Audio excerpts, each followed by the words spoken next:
Bonjour et bienvenue une fois de plus sur cette plateforme de foi. Vous pouvez y croire. Et nous sommes encore là dans la deuxième émission de cette série que j'ai entamée la dernière fois, l'émission qui parle du chrétien et la politique. On avait déterminé la dernière fois que la politique, elle était la gestion de la cité, c'est l'art de gouverner et elle concernait tout le monde, que ce soit les gens dans le monde séculier que les chrétiens dans l'église. Et j'étais avec mon mari de gloire, Yvan, qui est là avec moi aujourd'hui Bonjour tout le encore. monde. Bonjour chérie, ça va bien? Ça va très bien. Merci de m'avoir invité. As-tu aimé la dernière émission? Oh, c'est un bon départ. On a déjà discuté de choses intéressantes. Oui. Oui. Et maintenant, on va aborder un autre sujet, les fondements de la politique. Dieu et la politique. Ça Exactement. promet. Exactement, ça promet. Et je voulais juste vous rappeler que la dernière fois, on avait parlé, pour ceux qui n'ont pas regardé la dernière émission, on avait parlé de la définition du mot politique. On avait vu l'étymologie du mot politique. On avait vu, toi, l'expert en grec, que politique voulait dire, tirer son étymologie de... De politikos, un mot grec, et le suffixe ikos veut dire qui est en relation avec la police. Et la police, c'était le mot qui voulait dire cité en grec. Évidemment, en français, ça a donné le mot police, ceux qui mettent en application les règles de la cité. Mais politikos, c'est ça, en fin de compte, l'origine du mot politique. Et c'est ça. Et donc, la politique, elle nous concerne, nous tous, elle te concerne, elle me concerne, elle vous concerne. Que vous soyez chrétien ou pas, elle vous concerne. Et dans l'émission d'aujourd'hui, tu l'as dit, bébé d'amour, bébé d'amour. Oui, c'est moi. Tu l'as dit, aujourd'hui, on va parler des fondements de la politique. On va voir les bases. On va voir que Dieu est lui-même un politicien. Ça a commencé au tout début. Dans le premier verset de la Bible, dans Genèse 1.1, on lit que Dieu créa les cieux et la terre. Vous avez remarqué que Dieu prononce les cieux en premier, avant de créer la terre. Donc les cieux ici, ça correspond aux êtres célestes qui habitaient son royaume dans le ciel. Parce qu'après, on voit que Dieu se met à décrire la terre et l'espace, les étoiles et tout ça. Donc les cieux qui ont été créés avant la terre ne correspondaient pas aux étoiles, ça correspondait à un autre niveau, au troisième ciel que la Bible appelle. Et dans ce ciel-là, Dieu avait créé des anges avec différentes positions de responsabilité, tout ça. Dieu est un Dieu d'ordre. Il y avait une certaine hiérarchie au Voilà. ciel. C'est ça. C'est ça qui faisait qu'en fin de compte, Dieu est un Dieu d'ordre. Et la politique, c'est justement de mettre de l'ordre dans les choses, de mettre des règles pour son bon fonctionnement. Même quand on regarde le mot cosmos en grec, cosmos veut dire arrangement. Quand on parle du cosmos, qu'est-ce qu'on voit? On voit des étoiles, tout ça, qui suivent un cycle bien déterminé, qui sont à leur place, ils ne se collisionnent pas ensemble. Il n'y a pas de collision entre les étoiles, ou très rarement, en fin de compte. Hein? On voit que tout est arrangé, les cycles des saisons, les années, tout ça, sont réglés avec le mouvement des étoiles dans le ciel. Donc, Dieu est un Dieu d'ordre jusque dans l'espace. Oui, et juste pour revenir sur le mot cosmos, tout à l'heure, quand on préparait l'émission, tu as fait le rapport entre cosmos et cosmétique, Oui. qui était L'arrangement du visage. Ben oui, parce que le mot cosmétique vient de cosmétikos. Comme on a vu, le mot ikos veut dire en relation avec le cosmos, donc en relation avec l'arrangement. Donc, quand on s'arrange le visage pour paraître bien, on fait de la cosmétique. Donc Dieu a créé un arrangement, Dieu a fait un arrangement qui est le monde en fait. C'est ça. Et dans cet arrangement, justement, il a mis sur pied des politiques pour gérer, on parle du ciel là maintenant, on a commencé par le ciel, il a mis une politique de gestion au ciel. Donc il a exprimé lui-même le politique qui est en lui en fait. Oui, il y a un verset qui nous dit ça dans Colossiens 1,16. Ça dit, en effet, c'est en lui que tout a été créé dans le ciel, vous voyez, il mentionne le ciel en premier, et sur la terre. Le visible et l'invisible, les trônes, les souverainetés, les dominations et les autorités. Ça parle des personnes, des anges qui sont en position d'autorité dans le ciel. Tout a été créé par lui et pour lui. Donc, on voit que Dieu, c'est lui qui a créé le premier gouvernement qui a été géré par des politiques, en fin de compte. Voilà, donc vous l'avez compris aujourd'hui à la maison. Vous êtes chrétien, vous n'êtes pas chrétien, vous l'avez compris. Aujourd'hui, c'est établi. Dieu est un politicien. Donc ne dites plus que la politique est anti-biblique. Ne dites plus que non, si on est chrétien et qu'on fait la politique, mais ce n'est pas une bonne chose parce que c'est des gens qui sont corrompus. Oui, ils sont peut-être corrompus, mais justement, si on est chrétien et qu'on fait la politique, on va le faire différemment. La preuve, c'est que Dieu au ciel, il a géré avec amour, il a géré dans son caractère. Il ne faisait pas du favoritisme, il ne faisait pas de... comment je vais dire ça? Il tripatouillait pas des choses, en fait. Il a mis sur pied des règles qui reflétaient son cœur et il s'assurait que les règles soient obéies.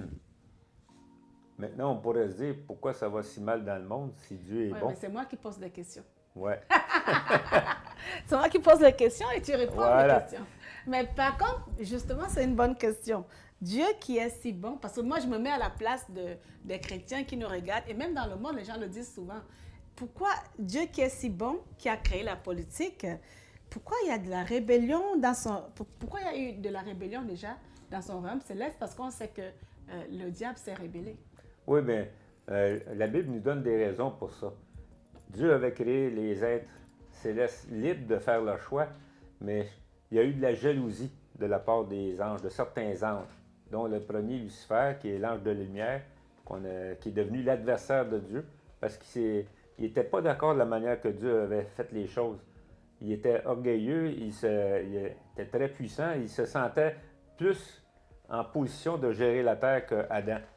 Mais Dieu avait mis le Lucifer dans le jardin pour qu'il garde le jardin, mais... Donc la jalousie est venue après que l'homme soit créé, Oui, c'est ça. pas avant. Avant, tout allait bien. En fait. Oui, quand Dieu avait créé les anges en premier, ça allait très bien. Lucifer était dans le jardin d'Éden, il était en charge de la louange, il était respecté, c'était un archange très puissant.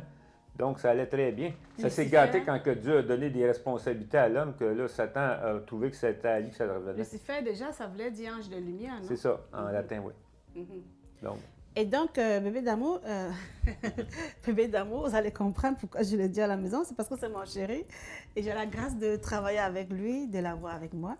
Donc, cela veut dire que si le diable a été aussi jaloux au point de se rebeller, ça veut dire que Dieu a failli à sa politique de gestion, quoi. Malheureusement, l'amour demande la liberté. Si on aime, on laisse les gens libres de choisir.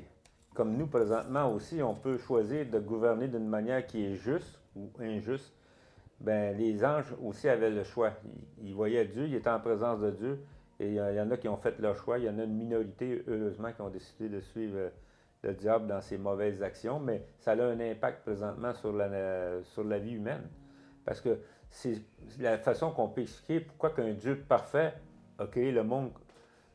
Tu sais, comme on le voit là présentement, on se dit si Dieu a créé le monde comme ça, il n'est pas parfait. Parce qu'on voit que le monde n'est pas parfait. Mais il y a une raison pour ça. Le monde était vraiment parfait quand Dieu l'a créé au début. Mais parce que l'homme a choisi de suivre le diable en se rebellant contre l'ordre de Dieu, mais ça a créé tout un désordre. Même si Dieu est un Dieu d'ordre, on voit qu'il y a du désordre dans la société. Il y a des désordres dans les politiques familiales, sociétales, à tous les niveaux, il y a du désordre, puis il faut ramener de l'ordre là-dedans. Puis c'est en revenant à Dieu, à la parole de Dieu, qu'on peut mettre de l'ordre. Mais... Justement, parce que Jésus est venu rétablir justement l'ordre. Voilà. Et ceux qui suivent Jésus, ben, leur vie est différente dans le sens qu'ils sont dans le monde, mais ils ne sont pas dirigés par les règles du monde. Ils respectent le monde, mais ils sont soumis à l'autorité suprême, qui est l'autorité de Dieu, qui les dirige, qui les guide Tout à fait. au quotidien. Donc, j'ai une question à te poser. Penses-tu que c'est une question qui me vient à l'esprit? L'homme s'est rébellé, et puis, le diable s'est rébellé contre l'homme, et puis on vit ce qu'on vit aujourd'hui. Mais penses-tu que Dieu aurait fait du favoritisme entre le diable et l'homme? Puisque Lucifer, il savait qu'il était aimé de Dieu, il était le chef d'orchestre du ciel. Mais penses-tu que Lucifer a dû penser que Dieu a fait quelque chose qui n'allait pas? Il y a quelque chose qui l'a poussé à se rebeller. C'est clair qu'il n'était pas content de la manière que Dieu a géré les choses. Comme je t'ai dit, il y avait beaucoup plus de capacité que l'être humain. On le voit, là. Donc, il se sentait légitime pour lui d'avoir les privilèges que Dieu accordait à l'homme. Mais Dieu a créé l'homme à son image, pour qu'il règne sur la terre comme Dieu règne au ciel. Ouais. Puis il n'avait pas créé Lucifer à son image pour que Lucifer règne sur la terre. Donc, c'est ça. Même s'il a créé l'homme avec moins de capacité que les anges, Dieu a décidé que les anges seraient au service des hommes. C'est ça que la Bible nous dit dans dans Hébreux 1,14, que Dieu crée les anges pour qu'ils soient à notre service. Et ça demande de l'humilité de la part des anges qui sont très puissants, beaucoup plus que nous. Mais Oui. puisqu'ils sont justement des êtres faits à notre service pour exécuter les paroles que nous adressons au Père, en fait. Puis Jésus nous a donné le bon exemple. Lui qui était le maître, qui est venu comme serviteur sur la terre. Vous voyez? Pour donner un exemple aux anges, en fin de compte, regardez, vous aussi, vous êtes plus puissants, mais mettez-vous au service des hommes. C'est l'humilité, en fin de compte. Ben, c'est ça, c'est ce que j'allais dire. En fin de compte, c'est l'humilité qui a fait problème. Et donc, Dieu, et on voit donc, ce que ça m'amène à penser que Dieu qui est bon, qui a géré le ciel avec amour, il y a quand même quelqu'un qui s'est rébellé. C'est ça. Comme quoi, mais sur Terre, c'est normal que les gens ne décident pas toujours les choses comme nous, on voudrait. Parce que chacun a le libre arbitre, en fait. Oui. Puis on voit l'importance, en fin de compte, d'être humble. Parce que l'orgueil amène beaucoup de problèmes. L'orgueil est à la base de la chute. Même les gens qui sont en position de décision aujourd'hui peuvent facilement tomber dans l'orgueil à cause de la puissance de leur position. Parce qu'ils ils ont un impact, en fin de compte, sur leur entourage et tout ça. Mais s'ils restent humbles, ils vont pouvoir prendre des décisions qui vont bénéficier à la société. Et on voit que dans le jardin d'Éden, Dieu il a préparé un endroit où il a tout pourvu. Vraiment, il a tout pourvu et il a mis l'homme juste pour cultiver, en fait. Parce qu'il ne voulait pas que l'homme s'ennuie. Il a dit à l'homme de cultiver, de s'amuser, en fait, de prendre du plaisir dans le jardin. Et le diable n'a pas aimé ça. Non. Mais de dominer sur toute la création aussi, sur tous les animaux de la terre. On voit bien que l'homme est plus intelligent que les animaux. Ici, on a un chien, mais on ne peut pas se fier sur le chien pour nous amener de la nourriture, puis bâtir des maisons, conduire des automobiles, etc. Donc, on voit que Dieu nous a créés avec une intelligence supérieure pour être justement en position de dominer sur le reste de la création. Et on voit dans Genèse 1, 26 à 28, vous pouvez lire, que Dieu a créé l'homme à son image. Et comme lui, il exerçait la fonction de politicien au ciel, il dominait au ciel, il donnait les règles à respecter et tout. Mais il a délégué ce rôle à l'homme pour dominer sur la terre. En effet. Dans le psaume 115, verset 16, c'est ça que ça dit. Notre Dieu règne aux cieux, mais il a donné la terre aux hommes. Et c'est aux hommes de dominer sur la terre. C'est notre rôle pour, en fin de compte, refléter l'image de Dieu sur la terre. Alors, j'ai une autre question. Je me mets à la place du chrétien qui écoute, qui regarde à la maison. Si je te demandais en quoi Dieu est-il concerné par la politique? On a dit que Dieu est politicien. On a déjà fixé la base. Mais si on le posait d'une autre façon, en quoi est-il concerné? Parce qu'on va dire aux chrétiens, impliquez-vous, ne laissez pas cette affaire au monde parce qu'on est dans le monde. Et donc, c'est la force c'est les rapports de force aussi, la politique. Mais si je te demandais en quoi est-ce que Dieu est concerné par la politique, qu'est-ce que tu vas dire? Bien, je dirais à cause de l'impact que les politiciens ont sur le monde. L'exemple vient d'en haut. On voit que le peuple d'Israël, quand le roi se comportait bien, le peuple suivait le roi et se comportait bien aussi. Mais quand le roi se comportait mal, le peuple suivait aussi le roi.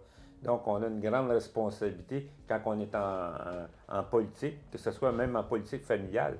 Les parents vont avoir un impact sur les enfants. En politique d'entreprise aussi, le patron va avoir une incidence sur les employés. Donc, partout où quelqu'un est en position de mettre des règles, il va impacter des gens autour de lui qui sont sous sa responsabilité. Donc, Dieu a vraiment intérêt à s'intéresser à la politique, aux politiques qu'on met en place, parce que ça impacte tellement de gens autour de nous. Puis Dieu dit qu'il va nous demander des comptes de la manière qu'on va avoir géré des responsabilités qu'il nous a données. Et voilà, on arrive au terme de notre émission. On vient de comprendre, on vient d'établir que Dieu est politicien. Ouais. Il est le premier politicien. Il est celui qui nous montre le modèle. Il est celui qui nous montre l'exemple. Et donc, en tant que chrétien, justement, on devrait suivre le Seigneur dans la politique pour montrer l'exemple à notre tour, autour de nous. Donc, et puis, on a vu qu'il dirigeait au ciel et puis il a confié la politique aux hommes sur terre. Donc, la prochaine émission, justement, ne ratez pas ça. Vraiment, on va voir comment est-ce que Dieu a confié la politique aux hommes. Alors, on vous attend. N'oubliez pas de vous abonner sur nos différentes plateformes. et de partager nos vidéos. À très bientôt, vous pouvez y croire. Merci chérie d'avoir été avec moi dans cette émission. Oh, OK, ben merci beaucoup. À bientôt. À très bientôt.